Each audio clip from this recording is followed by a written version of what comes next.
starting now. Infield playing in against Langford. Chambers delivers, and we're underway.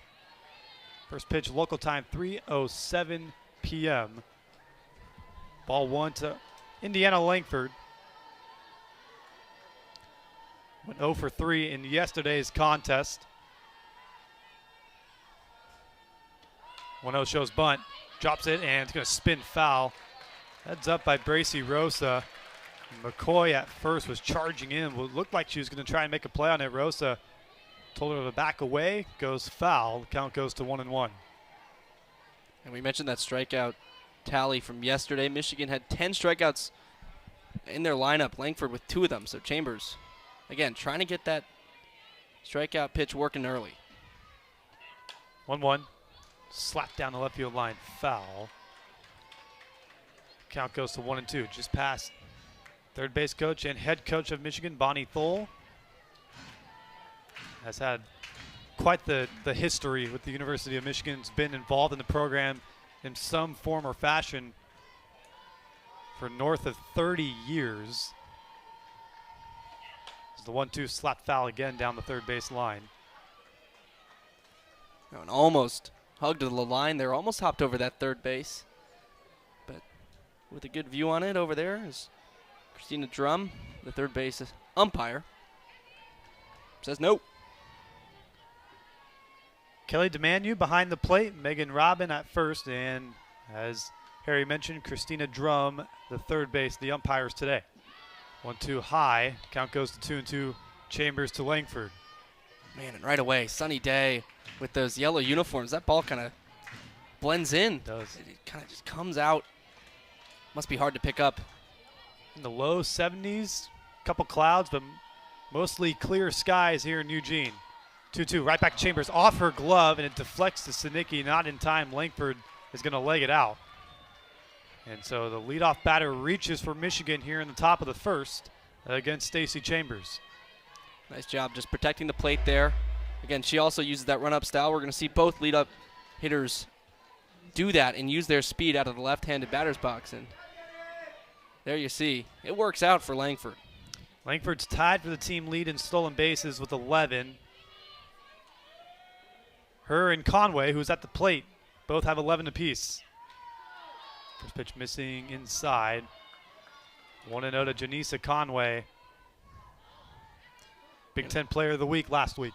And it's not a team that runs a whole lot, but Langford and Conway, they're the two that really do most of the heavy lifting on the base paths. 1-0. Outside missing, 2-0. Conway last weekend against Michigan State, consecutive 2 home run games. There's a Saturday doubleheader against the rival Spartans, Michigan State. She went 12 for 15 last week en route to the Big Ten Player of the Week honor. Popped up here, out of play. Flannery makes the catch. Throw back to first. It's in time. They double up Langford at first. I'm not sure why she was so far off the bag. It was a pop-up in foul territory. Flannery makes the catch and a quick transfer throw across the diamond. 2 outs and now nobody on here in the top of the first. Had her running on the pitch, looked like the hit and run, but a pop-up there down the left field side in foul territory. Almost worst case scenario, and really heads up from the Ducks infield. Flannery across the diamond to McCoy. An absolute seed over to first to get the double play. So now putts with nobody on and 2 outs. First pitch in for a strike. This has to be a tough matchup as a lefty. Yeah, Putts, powerful hitter.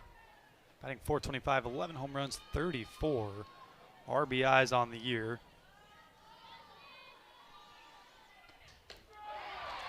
Down 0-2 quickly to Chambers. I'm curious to know what was going through the mind of Langford at first when she took such a jump off first base on an infield pop-up.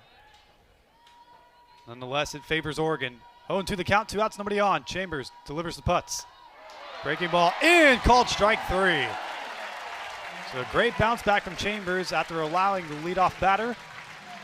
And she gets out of the top of the first scoreless with a backwards K on putts.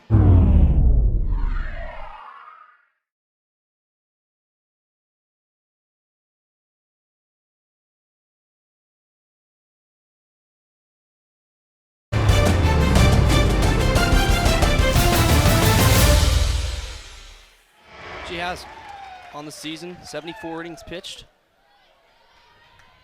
First pitch reaching outside to Kedre Luschar. 14-2 win-loss record for Hayen on the year. 70 strikeouts to her 21 walks this season, making her 17th start on the year. She's third in the Big Ten Conference in wins so far this season. Down 2-0 early here to Kedre Luschar, who I mentioned earlier had 2 strikeouts last night.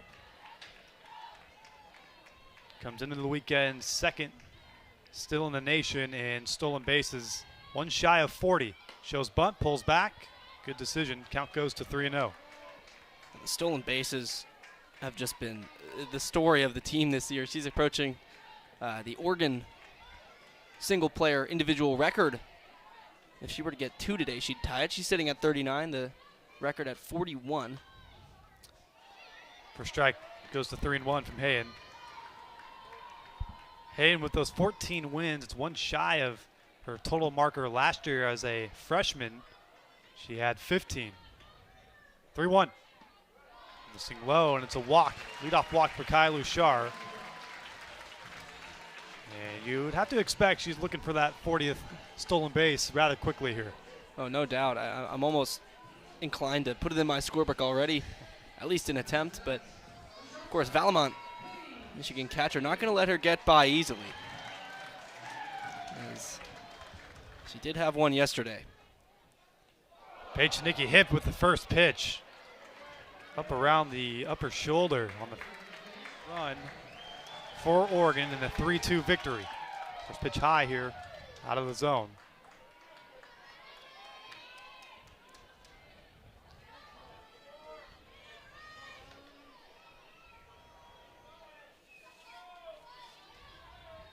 One 0. Swing and a miss. Up in the zone. Good velocity from Hayen. Count goes to 1-1. McCoy has 13 home runs on the year.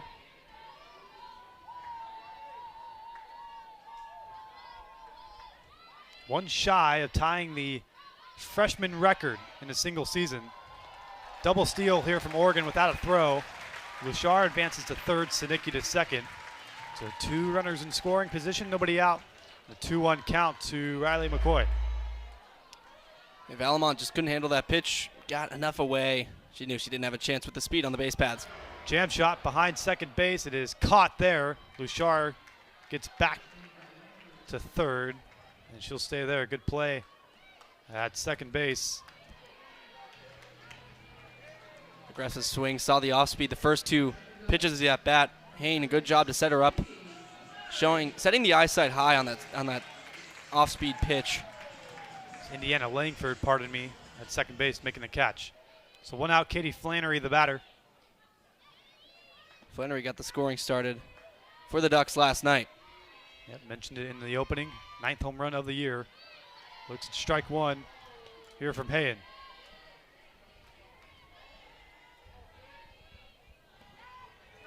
Flannery batting .341 and the 9 home runs and the 37 RBIs. Good for second on the team behind Maake. Fly ball down the left field line. Over to make the catch is Sealer. Coming home to score is Kedre Luschar. And it's an RBI sacrifice fly for Katie Flannery. Breaks the scoreless tie. It's a 1-0 Oregon lead here in the bottom of the first. So again, Flannery opens up the scoring off her bat. This time a little different. Plays the team game, goes fly ball in a fly ball situation with less than 2 outs and a runner on third, and the speed of Luschar, no chance. She slides in.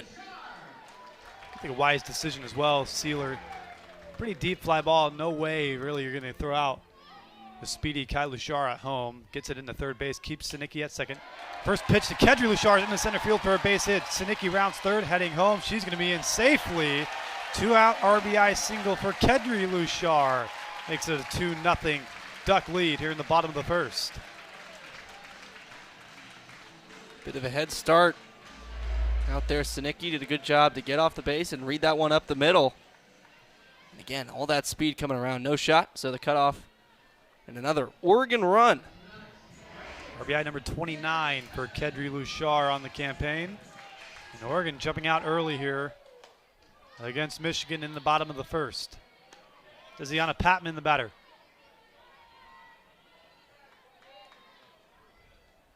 Walks have been an issue so far this bottom of the first for Hayen. Leadoff walk to Kedre Luschar, the hit by a pitch to Paige Sinicki. Both of those runners coming around to score. And here's Patman, who leads the team in walks, 27 for Oregon. 1-1 the count.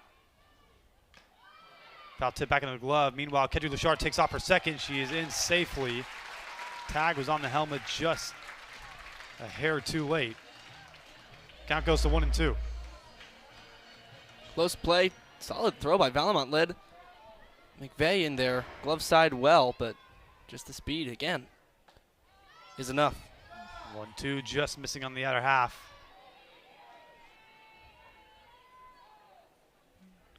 Good time. Third base coach Sam Martyr discussing something with the home plate umpire. And, you know, you mentioned how the walks kind of kicked off this rally for the Ducks, and it is really just goes to show that when you get behind the eight ball, even at all behind a top 10 team in the nation, they're going to make you pay. So Michigan and Aaron Hayen, we're going to have to limit the base runners. 2-2 high, count runs full to Patman, able to keep the bat back and not chase out of the zone. And it's last appearance for Hayen, as she started the final game against Michigan State, rather came in for relief in that game. 3-2 jam shot to third base, and it's caught there to end the inning by Erickson. But Oregon tacks on 2 runs in the bottom of the first, and they're so good at it.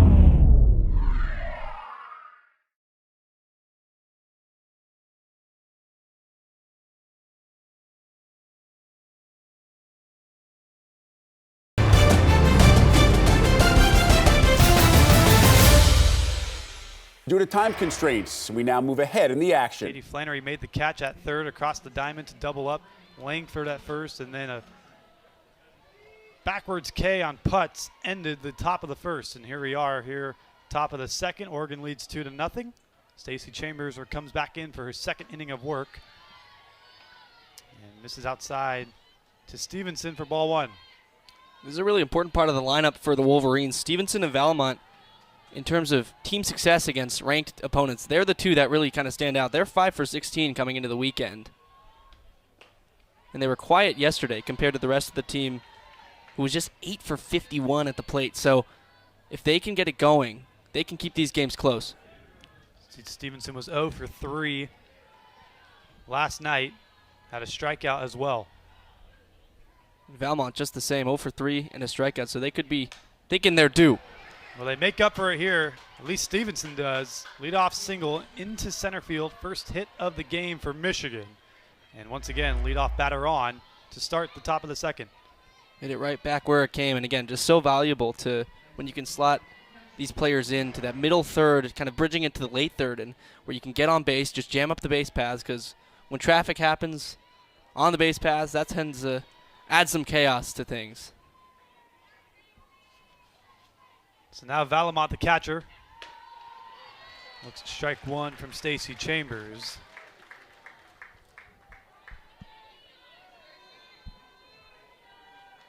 Valamont batting .271, the 1 home run, 18 RBIs.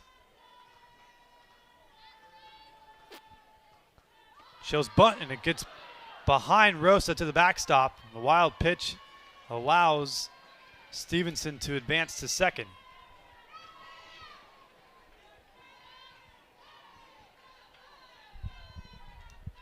Count 1-1 to the Michigan catcher. 13 walks on the year, is tied for second on the roster for the Wolverines. Corners playing in. 1-1 slapped into right field. Catch made there by Patman. Hit hard, but right to the right fielder. First out here in the second. Stevenson stays on second. You said it, hit hard. Just hit it where it was pitched, taking that outside pitch, going backside the opposite way. And, you know, not much you can do when you square the ball up like that. And just, Patman played it perfectly. That's sometimes how it goes. So now Sealer Went 1 for 3 in last night's contest. Lefty-lefty matchup here again. First pitch missing high, ball 1. Sealer, the senior, part of that homegrown talent in Michigan from Monroe, Michigan. 1-0. Catching the outer half. Called strike. Part of the All Big Ten first team a season ago. Started all 61 games at that left field position. Had a big junior year. Fouled straight back, 1-2.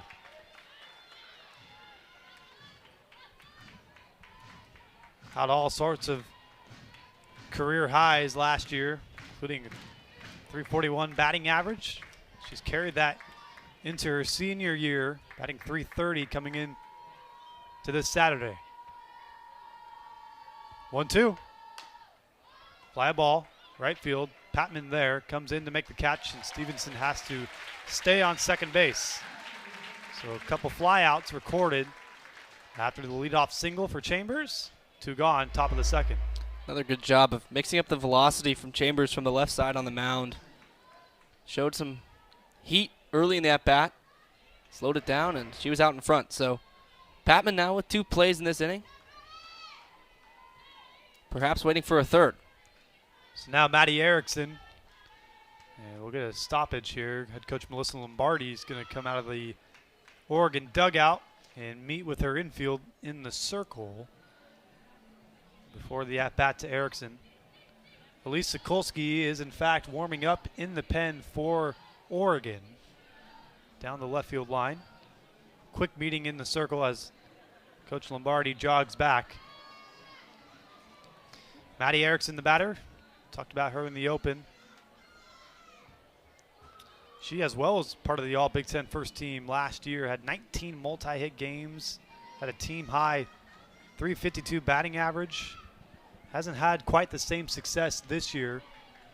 Batting 295 home runs, 19 RBIs, still a good chunk of production. And it looks like here might get an intentional walk. On the friends and family in attendance.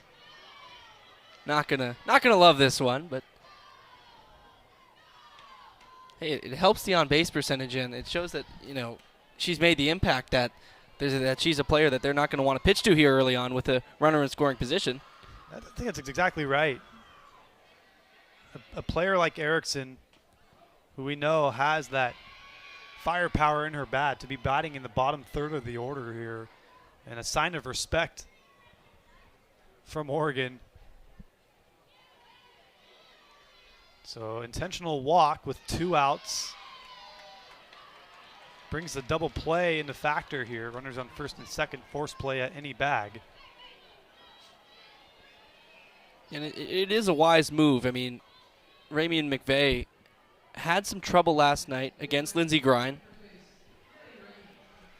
0 for 5 combined, 3 strikeouts between them. So it's really the 8 and 9 spot is where the Wolverines have been looking for that production that the 1 through 7 has kind of had. So Maddie Ramey steps in, looks to make Chambers and Oregon pay for that free base runner at first base in Erickson. First pitch missing, 1-0 the count. Lefty-lefty matchup once more. Line drive into center field for a base hit. That's going to get all the way to the wall. Stevenson rounds third. She's going to come home and score. Erickson's getting a wave around third. She's going to score sliding. And the intentional walk does come back to pay off for Michigan. 2-run score on the play, a 2 RBI double with 2 outs for Ramey. And we're tied at 2 here in the top of the second. And you just got to love that, you know. As a hitter, when you're on deck, you see they're walking the person in front of you. You know in your mind that they made a mistake, right? Because you want to go up there, intensity, fire, and just like that, 1 pitch. And we are all tied up after Maddie Ramey rips that one for a double all the way to the wall. Well, an early chess match here in the top of the second. Michigan gets the upper hand. And so now McVeigh, batting 9th in the order, steps in, shows bunt here with the runner on second, 2 outs, pulls back and checks her swing Not in time. Count goes to 0-1.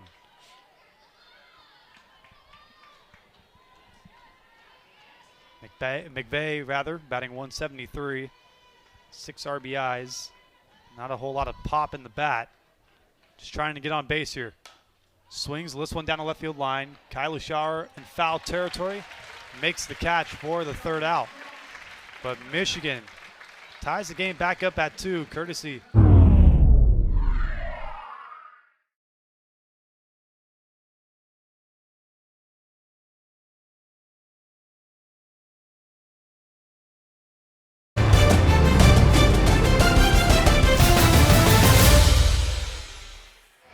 pair of runs for Michigan in the top half of the second.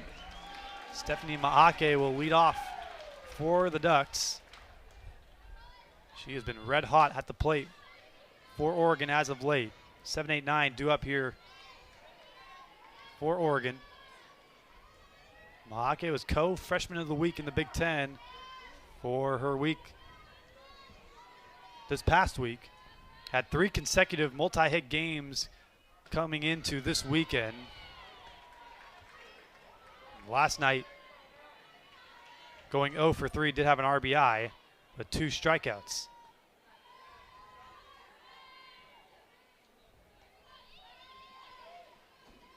"15 RBIs across her last 6 games. Quickly down on 3 strikes here. First out to the bottom of the second. Plan of attack on Maake. Clearly working well there. 3 pitches, 3 swings. See you later. Bracy Rosa now will step in, the catcher for Oregon. First pitch strike. Said it multiple times this year calling Oregon softball, but Bracy Rosa, again, just such a fun story this year. Of course, was part of the program last year, but didn't play all that much. Got her first career collegiate hit earlier this season. And after that, the floodgates open. Now batting over 327 in fact, with 5 home runs and 20 RBIs. Quickly down 0-2, and again strikes out on 3 pitches. Well, Hayens coming out and making quick work here at the bottom of the order for Oregon. Once again, 3 pitches right away. That's 6 pitches, 6 strikes, 2 strikeouts. And hey, she's got a shot at the immaculate inning. Gonna have to go through Kaylin Jones though, who's got some solid contact skills. Ball 1, immaculate inning not to be. But Haynes still with the advantage here. Nobody on, 2 outs to the 9-hole hitter in Kaylin Jones. Jones 0 for 2 last night, swings and misses here. 1-1 the count. Batting .299 on the year is Jones. No home runs, 20 RBIs. Holds back 2-1 the count. And just because she's batting 9th doesn't mean she's any slouch at the plate. No, not at all. Oregon can pack this lineup 1 through 9 with some real good hitters, and in the circle. It's just such a tough challenge, knowing that whoever's on deck with that bat in their hands, they're dangerous. Jones up 3-1, top of the order on deck, and Kedre Luschar. It's been a good bounce back though for Hayen after that bottom of the first. 3-1's in for a strike. Jones thought it was ball 4. She'll come back to the box in a full count. Now all eyes on this pitch. Hayen looking for a great 1-2-3 inning, keeping the momentum on the offensive side. Looking to strike out the side. 3-2, just missing. Hayen thought she had it. Doesn't get the call. It's a 2-out walk for Kaylin Jones. Top of the order now turns over to Kedre Luschar. Well, big opportunity there to, again, carry the momentum that the offense got in the top of this inning, getting those 2 runs back. She still could do it, limiting the damage here to just a walk, but with the top of the order now back up, Hayen going to have to really focus in on each pitch. Hayen's second walk allowed. Allowed one to Kedre Luschar to begin the bottom of the first. And she throws ball 1 here, and Luschar's second go-around, and we'll get a stoppage in the meeting in the circle for Michigan. A couple strikeouts from Hayen. What are you seeing from her? What's working here in the bottom of the second compared to the bottom of the first? Just really mixing it up and also starting off the at-bats high. She's setting that eye level up, and when it's coming in from that, obviously that low underhand arm angle, it just looks so good to the eye, especially the off-speed. It looks like maybe it'll drop right in, but no, it stays up there, and it is warranted a few chases. Also last inning, Riley McCoy was chasing a couple. Now Stephanie Mayake started this inning the same way, and it's really been working out against those righties. And that's so effective, too, when you're delivering that to powerful hitters who want to elevate the ball. Absolutely. And chase something up in the zone. Saw Maake swing and miss at a ball way above the letters to begin the bottom of the second. 2-0, Luschar pops up the bunt, and coming in to make the play at third base was Erickson. Was expecting bunt, got a break with the pop-up. Third out, ends the bottom of the second. Stay tied at 2. We'll head to the top of the third. Oregon, Michigan on Big Ten Plus.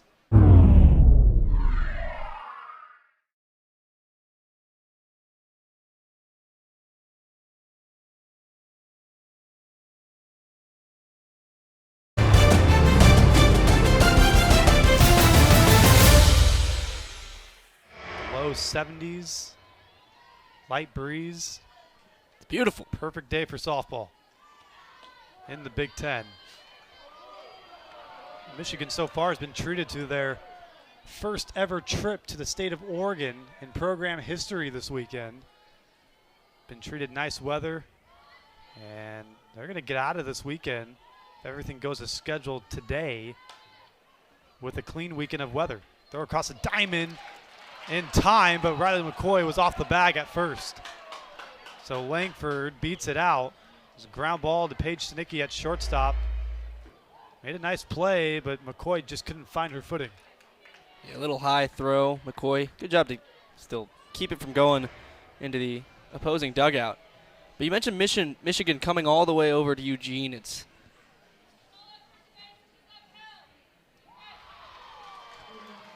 upheld. Call. Kelly DeManu calls safe at first. So with that, every half inning has begun with a leadoff base runner so far.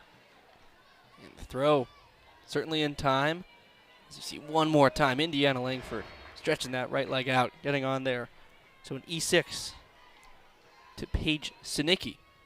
So that's the second error allowed in this game from Oregon.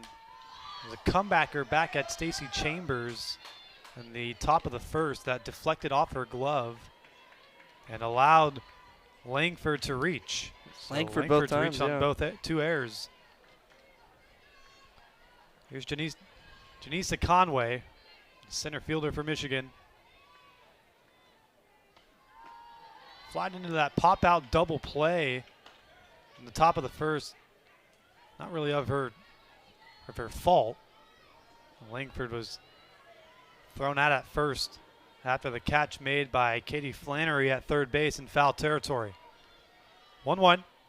Swing and a miss off speed. Conway way out in front.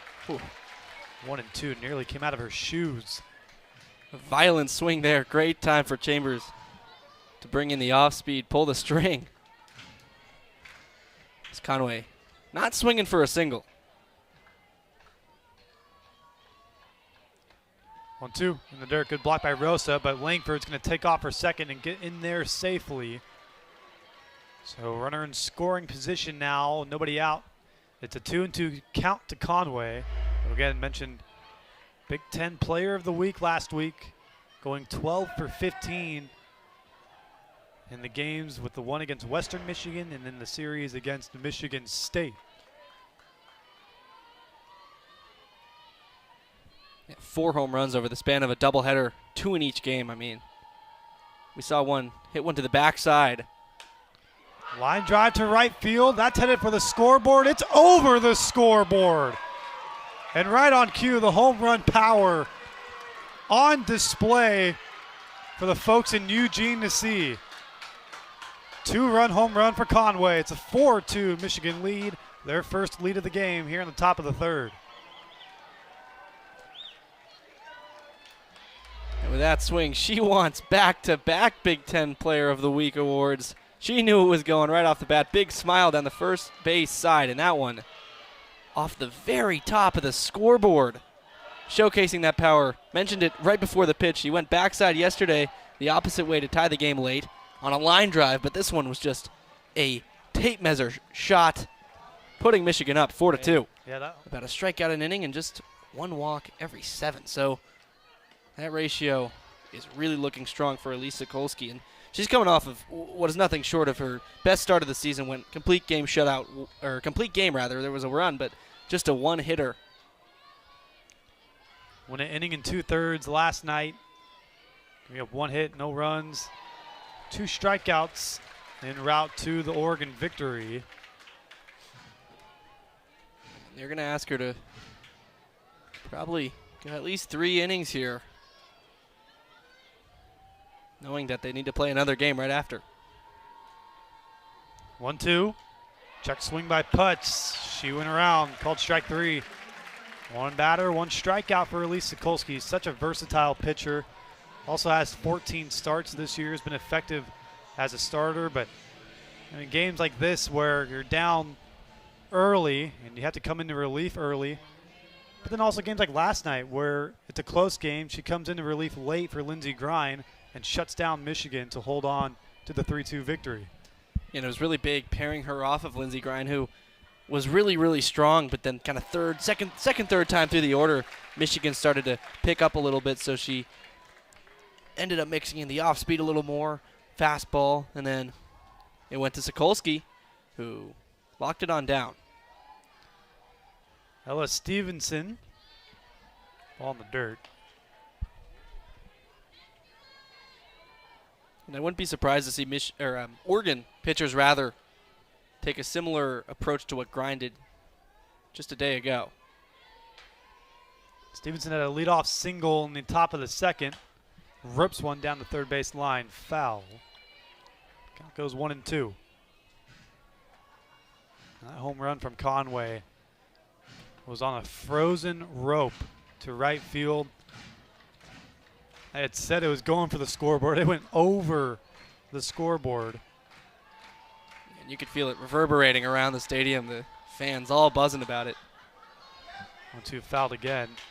There's a protective netting all around the outfield walls just to protect. There's a 18th Street is right there. A busy road at times, especially during the weekends here. It's hard to tell if that ball had bounced on top of the scoreboard and possibly went over that protective netting. 1-2. In for strike 3. Back-to-back strikeouts for Sokolski coming into relief here in the top of the third. No better way to make a first impression on the game than 2 straight strikeouts. Sokolski has got it working.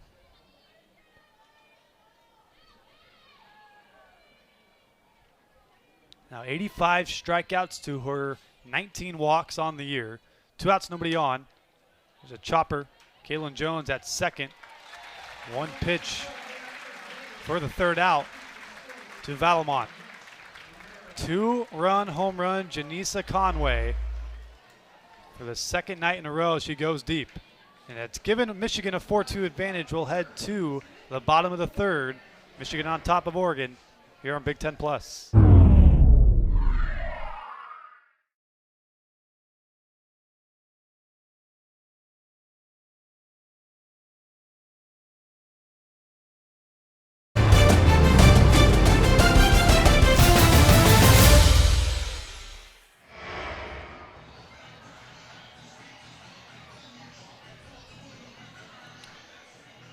Big part of the order due up here for Oregon in the bottom of the third. Sinicki, McCoy, Flannery, 2, 3, 4. Against Erin Hayen, in for her 3rd inning of work so far. It's given up just the 1 hit, 2 earned runs, 2 walks, and 2 strikeouts, 2 of which she had on 6 pitches to begin the bottom of the second. Here's Paige Sinicki, looks at ball 1. Snicky was hit by a pitch, and her first at bat up around the left shoulder. 1-0 missing outside, 2-0 now. We saw after the offense supplied Hayne with 2 runs last inning. She did a great job just going out there, being aggressive at those 7, 8, 9 hitters. Count goes to 2-1. Snicky had a double and a walk. 1 for 2 last night. Batting .402, 6 home runs, 31 RBIs. Fly ball. Left field, Sealer makes the catch. First out here in the bottom of the 3rd. Very nice crowd on hand, as expected on a day like this. So much support for this Oregon softball program every year. But in a year like this, it's special. I mean, 33-3, their best start to a season in multiple years. Up to number 6th in the nation now. Absolutely, and they McCoy, center field. And a quick 2 outs again. Conway makes the catch. what I was going to say there is they certainly picked the right day to schedule the doubleheader, to reschedule it, I should say, because tomorrow we're going to have some rain. So why not just get these 2 games in? No worries about it. Everyone's feeling great. Vibes are high. Katie Flannery steps in. Sacrifice fly in her first at bat. That brought home Kedre Luschar for Oregon's first run.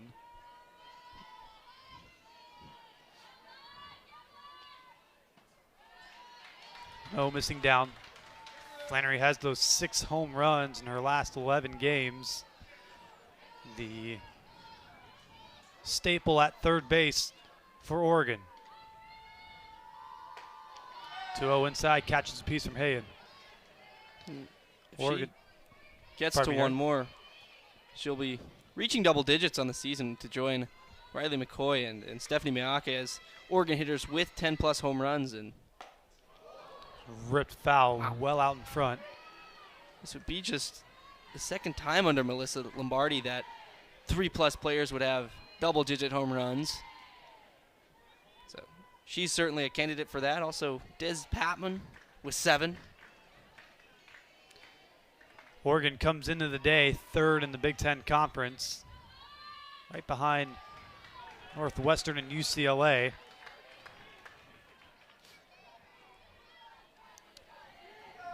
There's a lot of traffic up there, too. Just a couple games really separating the 1 through 6, where Michigan lands at 5. 3-2, it's outside. 2-out walk issued to Flannery. 3rd walk of the game issued by Hayen. Extends the inning for Kedre Luschar. And if Michigan can get the win today, they'd be tied in a knot again with Oregon. It will be the second game today. That would be the rubber match. But it would still, a lot of implications in the top to the middle of those Big Ten standings in the doubleheader today. Luschar singled up the middle, brought home Paige Sinicki for Oregon's 2nd run back in the bottom of the 1st. 0-1, fouled off, quickly 0-2 with Flannery on first base.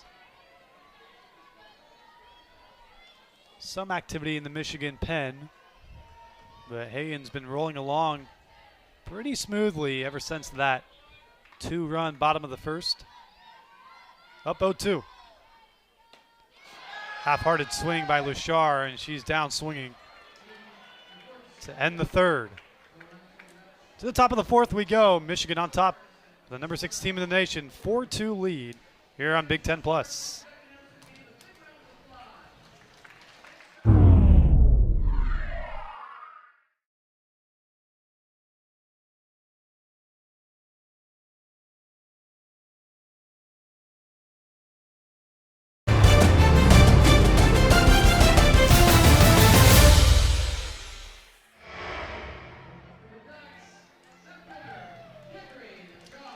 Kedre Luschar to lead off the Bottom of the 6th. Squares to bunt, goes foul on the first pitch from Hayen. Hayen into her 6th inning of work.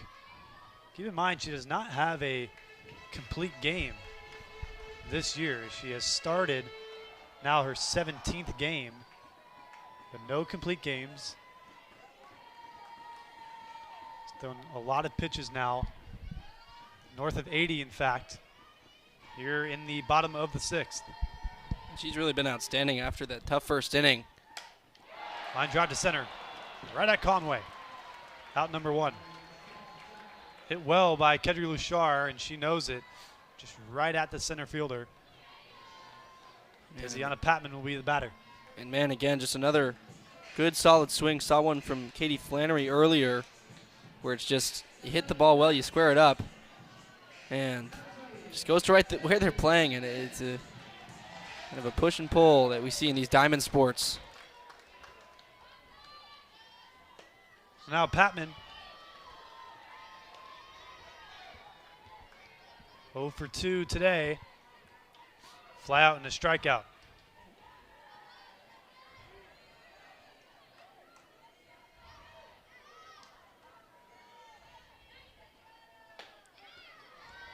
One 0 catches his own. Count goes to 1-1.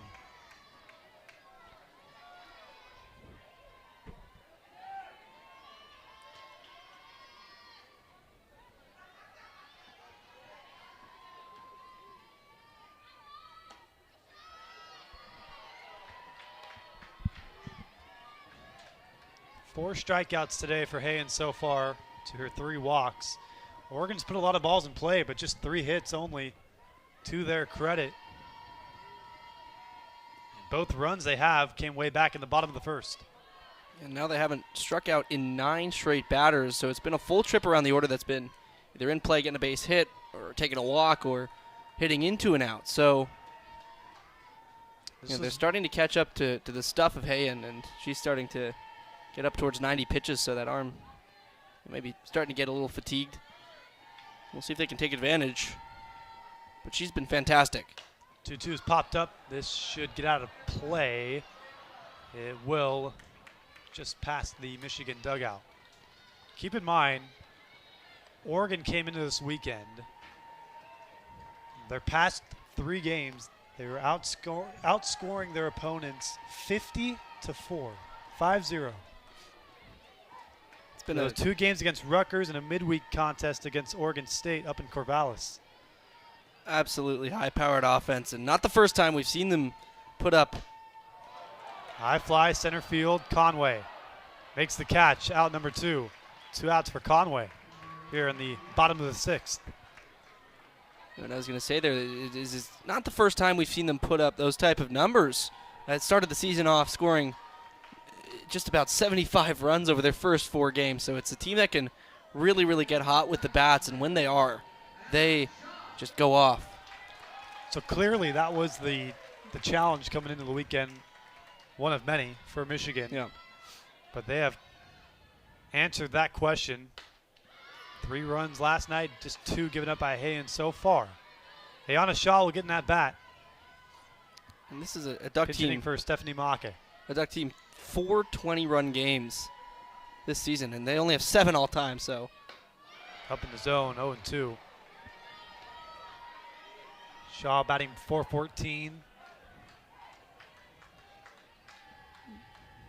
Has 5 RBIs on the year. Just her 30th at bat on the season. Was a starter rather early in the year, but different injuries and just movement across the diamond defensively and in the lineup. Shaw has seen limited action. And a lot of it again is just the ripple effect of these freshmen coming in and being so great. She strikes out here. Hayen, her 5th strikeout. And Michigan holds on to that 4-2 lead. 3 outs to go. They'll look for some insurance in the top of the 7th. Up 4-2 against Oregon here on Big Ten Plus.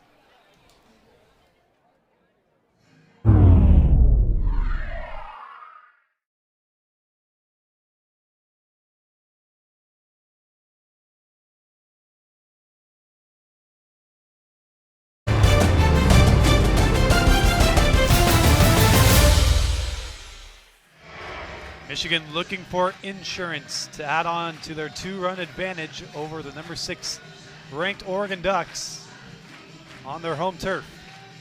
4-2 lead. Conway will lead off the top of the 7th as the home crowd shouting, part of a tradition across all Oregon sports here in Eugene.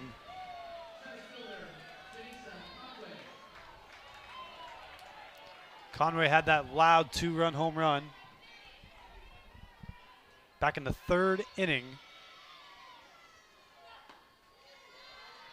That's where we have stood ever since. 4-2 has been the score since the top of the 3rd. Yeah, it's the difference in the game. And after a shot like that, I mean, it's hard to get back on your feet. Chopper back to Sokolsky. And out is Conway at first. But right there, no better example to show that Sokolsky is back on her feet. She's done a great job coming in after Stacey Chambers came out after giving up that big home run. And no runs allowed by Sokolsky yet. The only problem is her offense hasn't given her the help yet, while leaving 5 runners on. And they've been getting a runner. They left a runner on first 5 innings, did the Ducks offense. Lauren puts right back at Sokolsky, who snags it on the comebacker. A little bit of a jam shot, but still hit right back at Sokolsky. Able to get the glove up in time and make the catch. 2 gone. Watch your lips. Man, that was it. It gets on you fast in that circle, but 2 plays here for Sokolsky. She's looking solid defensively. Defending her position well. Now Stevenson, nobody on, 2 outs. Again, a quick 2 outs. Second half of this game has flown by, in part to all those zeros on the scoreboard. Ever since the 4th, there is looks like some sort of ball in center field. Is that a strikeout ball on the field? I think it might be. Ah, I didn't know they give him out there in center. Yeah, they have the ushers, the workers. Right. One of the things that they do between innings, keep the fans energetic. Are they just? They're just toy balls. They're just like a little stress ball. Okay. I caught one yesterday. Gotcha. Did you? I did. Did you keep it? Yeah. Of course. I did kind of blow it though. Went for the one-hand catch. Just reached out, hit off the hand, but kept it under control. 1-1 in the dirt. Good block by Rosa. Count goes to 2-1. Well, it's hard to catch a squishy foam ball with one hand. You got bigger hands than me too. That's what I chalked it up to. Yeah. That's what I told everyone. It was like, I mean, you had to tell them. Yeah.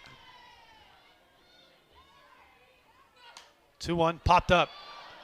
Rosa drops the helmet, makes the catch right on top of home plate. Now 1-2-3 inning for Elisa Kulski, giving her offense a chance. 3 outs to go for Michigan, trying to take game 2 of the weekend. They lead 4-2, 3 outs to go. Oregon trying to rally in the bottom half when we come back here on Big Ten Plus.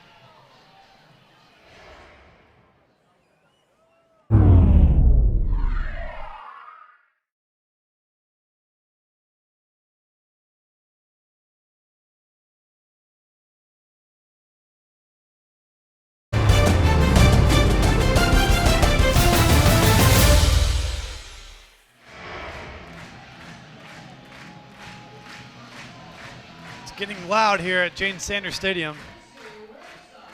It's very rare in 2025 for Oregon to be losing in the bottom of the 7th at home.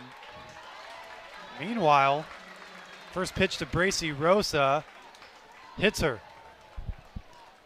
Hey, any way you can get it started. Rosa has to wear one, but she understands. I mean, oof, at the back, unprotected elbow, but Valamont, the catcher, might have thought that Rosa leaned into it.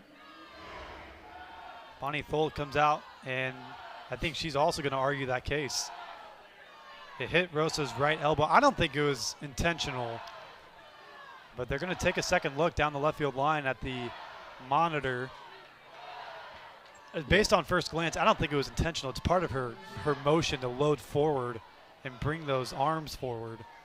Yeah, I agree with that. And usually you would maybe want to stick out that protected front elbow, which we see sometimes they do get called back for that, or it's called a strike when they try to get that extra advantage. But Rosa, the unprotected arm, I don't think she would willingly put that one in harm's way. We'll take another look from the side. Just going to load up. Yeah, I don't see that being an intentional lean over there. Yeah, that's looking like a motion of the swing. Right. Just below the knob of the bat. I think this should stand as just a clear hit by a pitch. And right away, Valamont was asking for it. Maybe she thought. Unless she thinks that elbow it got put over the plate, maybe. Yeah. And maybe she thought it hit that front part because she was kind of motioning like with her left arm. And she certainly didn't swing. The barrel was well behind the plate, so that's not in question. This time, which she has a tally of on the season. 5, in fact. Yeah, it counts for all 5 of Michigan's saves. So, she's versatile, and she's the one that they're going to turn to in every big moment, every big start. Durkowski has been a veteran of this Michigan program, and she dominates the circle and showed a pretty good outing last night. Kaylin Jones here looks at strike 1. 1-1 the count. That one also controversial among the Eugenians. Crescio on first. 1-1. Line drive into left field, base hit over the head of McVeigh in the left field. First and second, nobody out. Tying run on first, winning run to the plate and Kedre Luschar.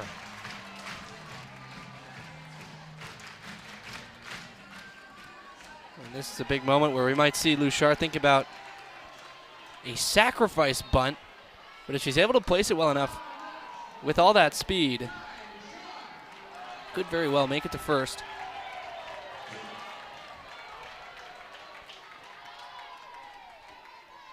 Luschar shows bunt. It's up in the zone, and looked like it maybe hit her hands. She reacted like it hit her, but of course, might have hit the bat. Umpire signaling Luschar needs to go to first base. She pulls the barrel back, and it looked like it got maybe a bit of both, which I don't know how they'd rule out. Maybe whatever hit first. Well, this is hard too when you get that running start, and you squared a bunt and it hits you. But the question is, it's a running start. The bat might be in front of home plate, which regardless if it hits you, it's called strike. Right, and I don't know if if you pull it back, even if you're in front of the plate, like you're saying, they are going to give her first. It hit her, and now Bonnie Thole disagrees. Here she comes to give her case. Wow, a couple pivotal calls here, both in similar fashion. 2 hit by pitches. Yeah. That Michigan is arguing. And both go the way of the Ducks to the. And we're going to another replay.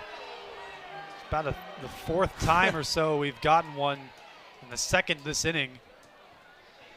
So I guess, in my mind, that's what they were just doing. I thought they were just reviewing it, but they were just having an I think they're arguing umpire meeting. If Luschar still had the barrel of the bat over home plate, which would be then called a strike regardless of if it hit her hand or not. Now more discussion. Assistant coach Sam Martyr, they're going to review this. You're not allowed to warm up between the replay. Durkowski threw a warm-up pitch, and then Sam Martyr came out saying, hey, that can't happen. That has sparked some controversy here. This crowd has really come alive. Call stands again for Oregon. Luschar is awarded first base, and the bases are loaded for Paige Sinicki. Yep. Yeah, now you can kind of see right off the knuckles. Oof, that does not feel good. And they're probably going to have to check that out after the game, though. Right now she can put on the sliding mitt and run the bases. But Kedre Luschar maybe putting a question mark on if she's going to be in the second game. They're going to continue to talk it over. Paige Sinicki comes to the plate, and this is trouble for Durkowski. Now you got the heart of the order for Oregon coming up. All sorts of power. Paige Sinicki has power in her own right. Has a grand slam this year.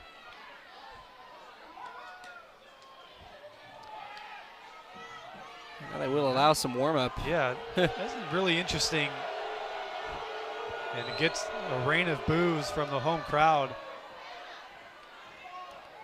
I'm wondering if it's because they kind of took the umpire meeting before they took the official review. So perhaps it's making up for that. And of course, the Duck fans here are not going to agree with it. It's the right move. Maybe a little bias. That Oregon dugout, not concerned about it. And they're trying to rile up the fans as well in their own right. That Oregon dugout is live and energetic and loud. Paige Sinicki steps in.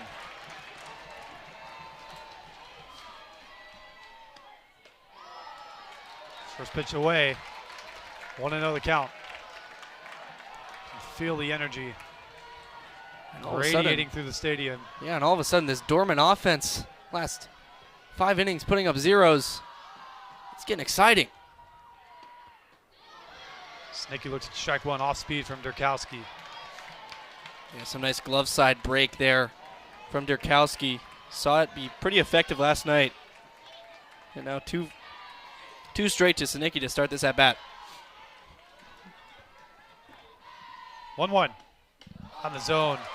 Boy, Valamont just able to snag it, keep it from getting behind the backstop. This inning started with a hit by pitch to Bracy Rosa. Crescio is on third, pinch running for Rosa. Kaylin Jones reached with a single, and then Kedre Luschar hit by a pitch. Bases loaded. 2-1 in for a strike. Count goes to 2-2. Oh, another one, and they haven't seen this type of spin in this game yet. I mean, they saw 6 innings of it yesterday, but still it takes an adjustment when you pair a pitcher off of another.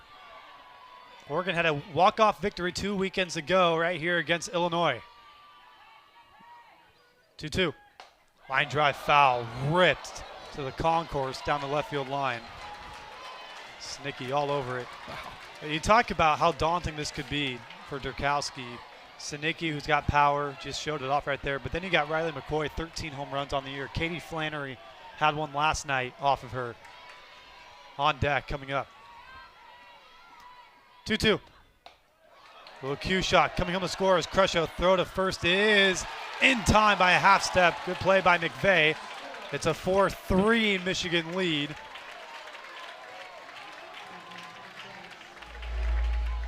So the fielder's choice goes 6-3, really nothing else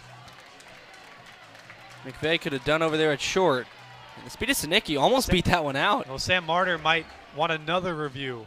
I think they did have her by at least a half step. I agree. Oregon, that's a pretty decent outcome there. Leaves runners on second and third. No force out at any base other than first. With less than 2 outs. A lot of ways to score that tying run from third now in a 4-3 ball game.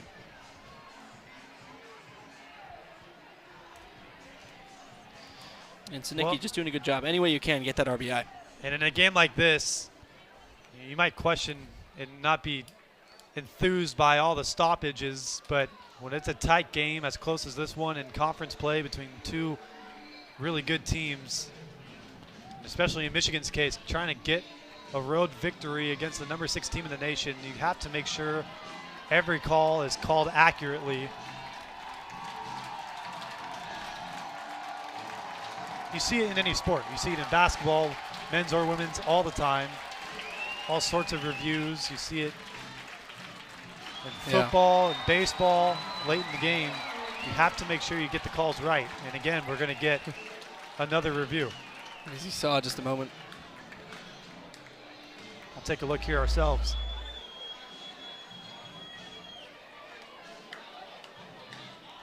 Oh, Looks like, so we're looking at the pop of the glove. When that glove kind of moves back, it might be bang bang. Contact is made. And again, I It think might this be is bang bang. another one where we saw, similar to the stolen base call where Indiana Langford had a stolen base at second. It's the fact that it was called out on the field is going to be pretty beneficial, I think, for the Wolverines here because it's so close. There's not quite that evidence that could. Well, the quickest decision we've had yet. Yeah. Let's get the call.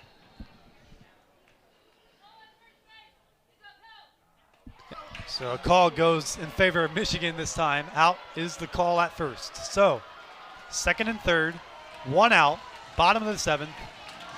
Tying run is on third, winning run on second for Riley McCoy. What a spot for Riley McCoy, the freshman, who's had quite the year. 13 home runs. Team leader in the stat. Looking like an intentional walk coming up. And probably pretty wise to do so. But it doesn't get much easier with Flannery on deck.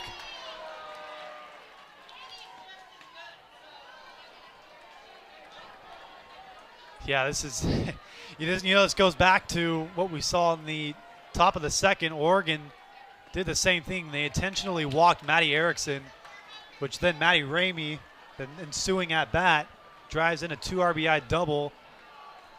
And it comes back to bite Oregon. Well, now Katie Flannery is going to get that same opportunity, but this time a chance to win the game.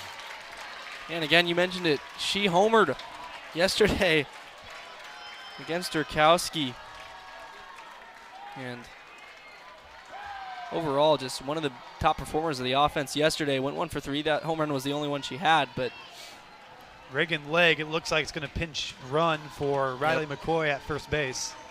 Yep, here she comes.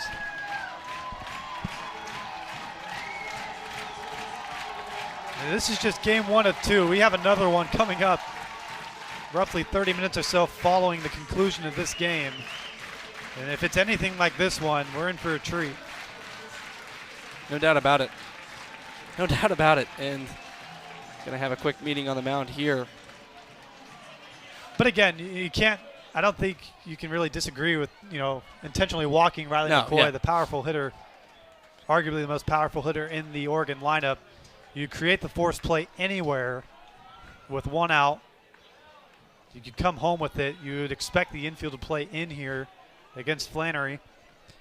And what it does is it takes a little bit of the pressure, off the defense. You don't have to get the out at home because if it's hit up the middle with some decent pace, you can turn 2. Or you can come home and just knock down that tying run and just get to the next out and keep it to where the bases will be loaded with a force out anywhere. So a lot of ways that this Michigan team can keep that tying run and keep the winning run, more importantly, off the board, but also a lot of ways that the Oregon Ducks can get that tying run in from third.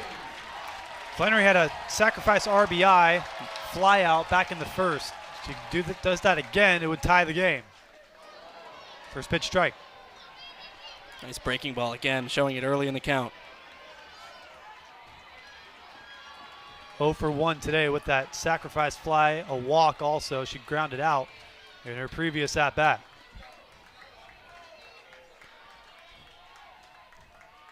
Oh, 1. Gets back to the backstop. Here comes a runner from third, and Jones, she's safe. The game is tied.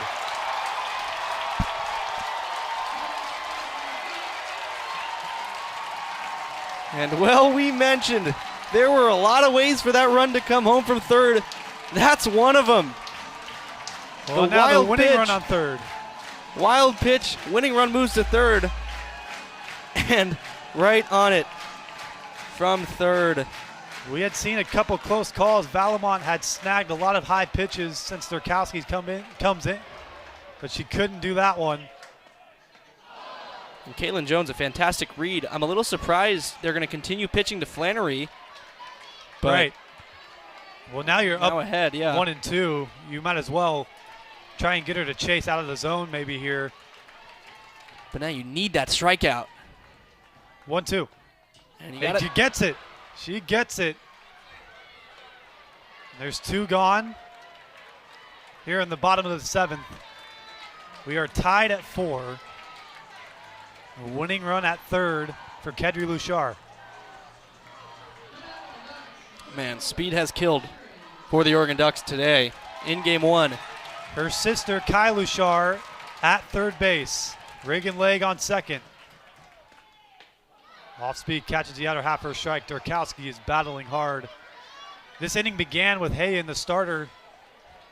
She hit Rosa, was removed from the circle. It's been Durkowski ever since.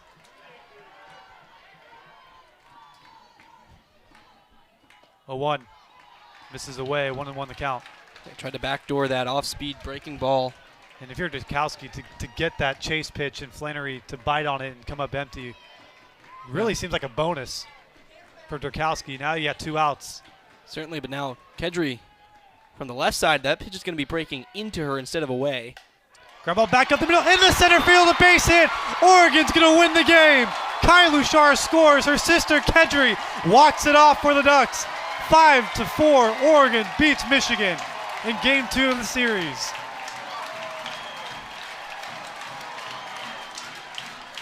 Unbelievable finish.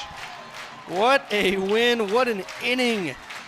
To finish it off, they'd been silent from the second inning until the 6th, and now 3 runs in the bottom of the 7th to take it home and show why they are the number 6 team in the country, why they protect home field so well.